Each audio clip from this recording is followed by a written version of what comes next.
এ আল্লাহর সাথে যারা পাল্লা দিতে গিয়েছিল ইতিপূর্বে, একটা নাস্তিকের বাচ্চার মাথা আল্লাহ পাক রাখে নাই।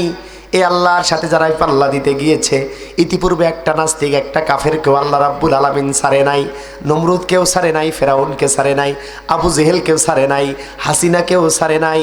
অতএব তোমরা যারা নতুন ষড়যন্ত্র করার চেষ্টা করছো, তোমরা ভেবেছো আল্লাহ তোমাকে ছেড়ে দিবে? না না, তোমাদেরকে ছেড়ে দেবে না। আল্লাহ রাব্বুল আলামিন কোরআনুল কারীমে অনেক সুন্দর করে বলেছে, ওয়া ইন ইয়াউদু ফাকাদ মাদাত সুন্নাতুল আউয়ালিন।